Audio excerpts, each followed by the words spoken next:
So I enjoy listening to music, and I also try shaking a leg sometimes. It gives me a soothing effect. It energizes me. I enjoy it basically. So can I call it a sort of a therapy? Yes, it is therapeutic, but you must understand the reasoning behind. So what is song and dance?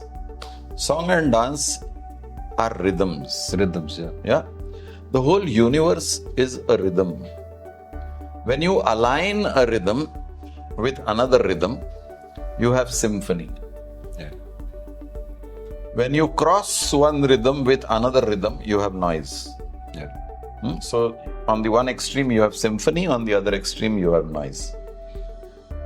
What do you enjoy, noise or symphony? Symphonies. Naturally, most of us enjoy symphony, Yeah. not the noise. So when you align your organism, body, with some song, dance, rhythm, you are aligning yourself with the rhythms of the universe. I'm not too sure how familiar you are with the resonance of two musical instruments. Yeah, those people who are interested in music will probably understand. So suppose somebody is playing a flute and somebody is playing the harmonium, and both are in tune. Yeah. Then the sound that is produced by two separate instruments at the same time appears as one. Yeah. Correct? So when you are in tune with the universal rhythm, the universe dances with you, and you are being part of the universe. You are saying in the language of the rhythm that I am with you. Okay. And the universe is responding to you saying, I am also with you. Let's dance. Okay. And both of you are dancing together. The universe is dancing and you are dancing in the same rhythm, whether you're singing, playing some musical instrument, or actually dancing. And when that happens, then everything else is forgotten. Now, to highlight this, I don't know if you have seen any classical singer in concert. Yeah. And you might not have seen some live show, but you might have seen on television. And distinctly, I will bring to you Bhimsen Joshi. Yeah. Yeah. And you must have seen the kind of postures he takes when he sings, or he used to take. It defies logic of singing. You ask any Western musician and he will say, how can this man produce these kind of vibrations through a human throat? Yeah. He is defying everything that is taught to us in music. We are told to stand erect, spine should be straight when we sing. And this guy is bending, his forehead is almost touching his knee, he's twisting to the right, he's twisting to the left, he's catching something on the left side, then he's releasing something on the right side, and his throat is producing unimaginable vibrations. His whole body is engrossed in there. I'm trying to recollect the name of that program. And there are two foreigners who say some stupid.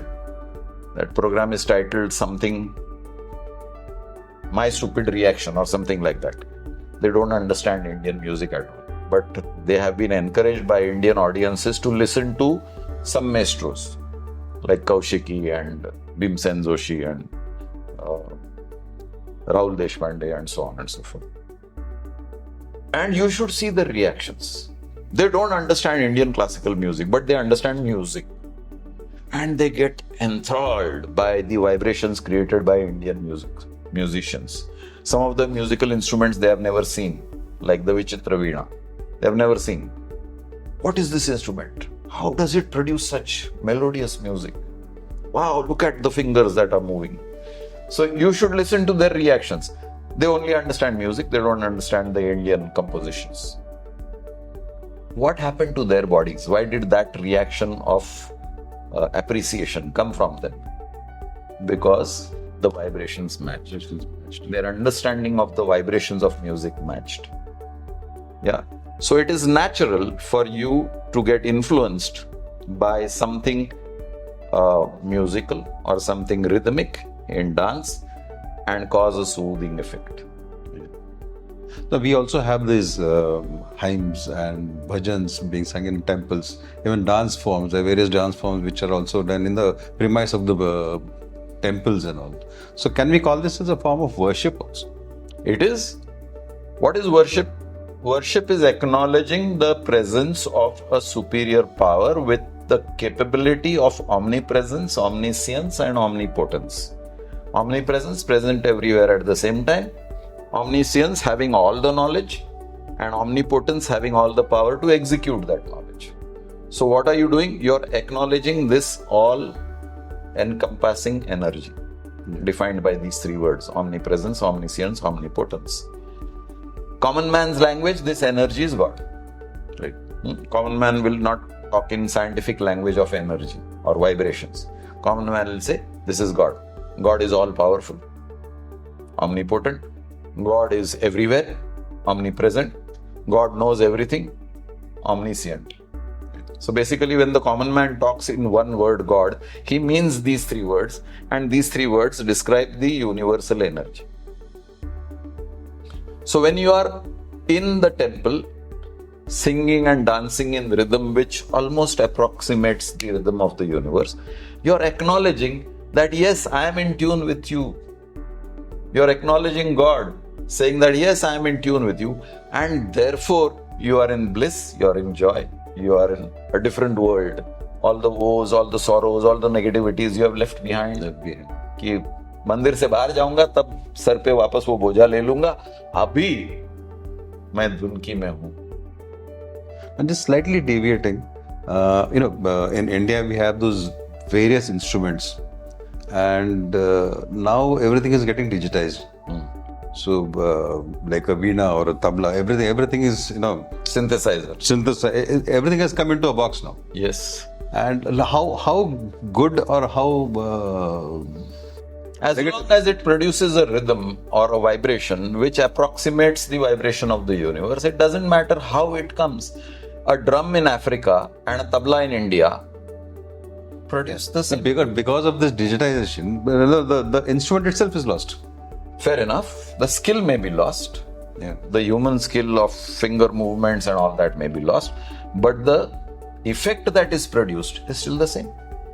A bhimpalas from that box and a bhimpalas coming from a satar is still bhimpalas.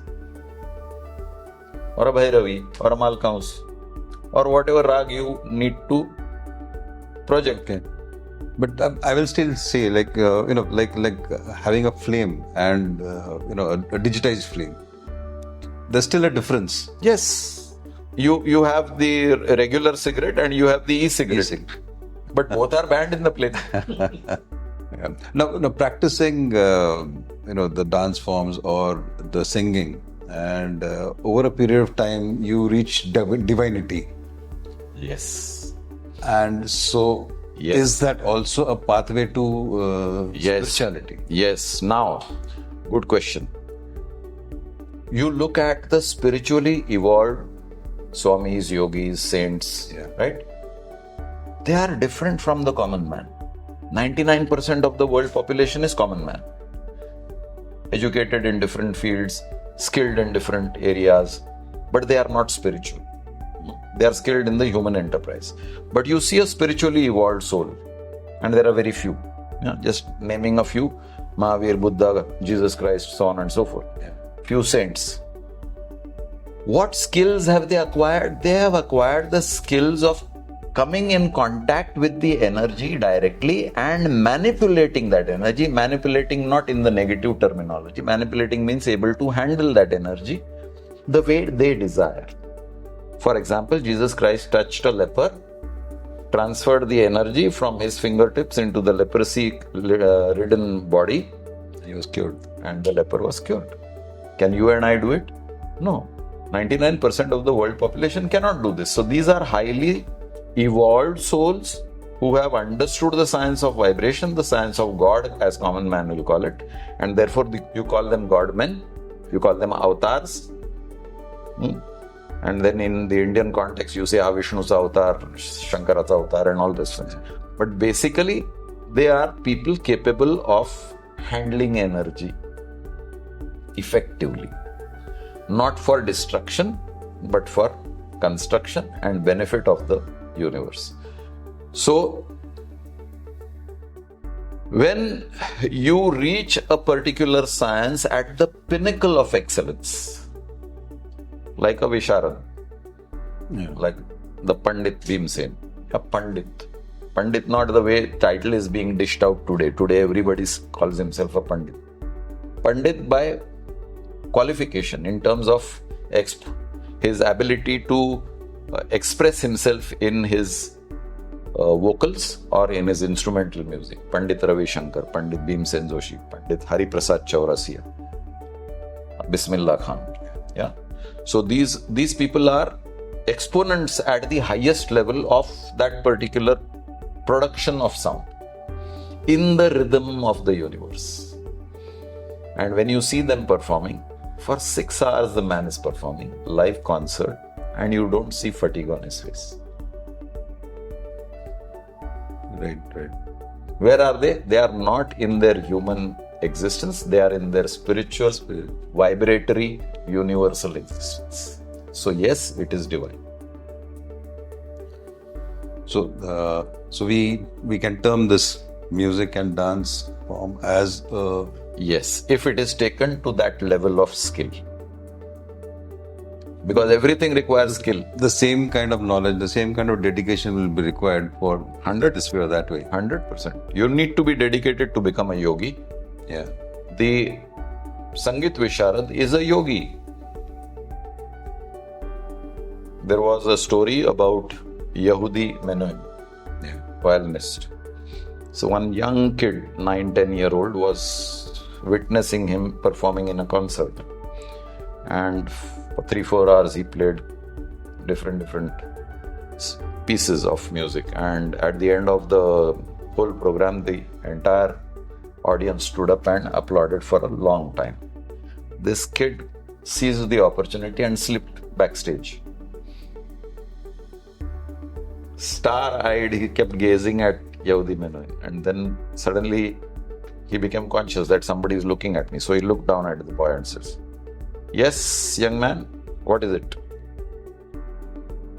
"I could give my life to be able to play the violin like you," the kid said, all starry-eyed. And Yehudi Menuhin just said, "I did."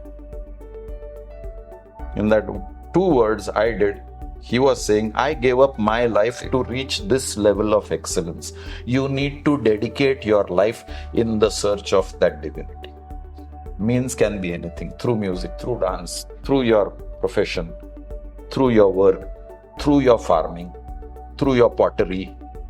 Dedicate yourself with the thought of you're doing divine work.